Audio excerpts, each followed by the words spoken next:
കൊതുക് ഇനി വീട്ടിൽ കയറില്ല. ഈ കത്തിച്ചു വെച്ചിരിക്കുന്ന വിളക്ക് മാത്രം മതി. അപ്പൊ അതിനായിട്ട് വേണ്ടെന്ന് പറഞ്ഞാൽ ഞാനിവിടെ സവാള എടുത്ത് വെച്ചിട്ടുണ്ട്. പിന്നെ നമുക്ക് കണ്ടത് ടൈഗർ ബാം അല്ലെ വിക്സോ അങ്ങനെയുള്ള എന്തെങ്കിലും വേണം. ഈ 2 ഐറ്റംസ് ഉപയോഗിച്ചിട്ടാണ് നമ്മൾ ഇന്ന് കൊതുകിനെ ഓടിക്കാൻ പോകുന്നത്. അപ്പൊ അതിനായിട്ട് ചെയ്യുന്ന വെച്ചാൽ ഞാൻ ഇച്ചിരി ഉള്ളി ചതച്ച് വെച്ചിട്ടുണ്ട്. ആ ചതച്ച് വെച്ച ഉള്ളിയും വേണം. പിന്നീട് നമുക്ക് ഇതിലേക്ക് വേണ്ടെന്ന് പറഞ്ഞാൽ അല്പം വിക്സും എടുത്ത് നല്ല രീതിയിൽ ഒന്ന് മിക്സ് ചെയ്തെടുക്കണം. ഉള്ളിയും ടൈഗർ ബാമും നല്ല രീതിയിൽ ഒന്ന് മിക്സ് ചെയ്തെടുക്കണം. മിക്സ് ചെയ്തെടുത്ത ശേഷമാണ് നമ്മൾ ഇതിലേക്ക് ചെയ്യുന്നത്.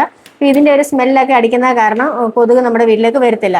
ഇനി അതിലേക്ക് നമ്മൾ വിളക്ക് കത്തിക്കാൻ ഏത് എണ്ണയാണോ ഉപയോഗിക്കുന്നത് ആ എണ്ണ ഒഴിക്കണം.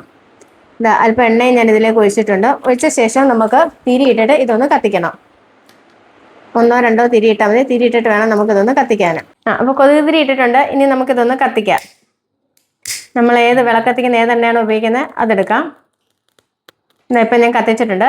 ഇങ്ങനെ കത്തിച്ച ശേഷം നമ്മളിത് വീടിന്റെ വാതിലിൽ എവിടെയെങ്കിലും ഒരു സൈഡിലേക്ക് വെച്ചാൽ മതി. ആ വിക്സിന്റെ സ്മെല്ലോ ആ ഉള്ളിയുടെ സ്മെല്ലോ അടിച്ച ശേഷം കൊതുകൾ അകത്തേക്ക് വരത്തില്ല. ഇതിനൊരു പ്രത്യേകതരം സ്മെല്ലായിരിക്കും. എന്ന് വെച്ചാൽ ഇത് ശ്വസിക്കുന്നത് കാരണം നമുക്ക് ആർക്കും ബുദ്ധിമുട്ട് ഉണ്ടാകുകയുമില്ല.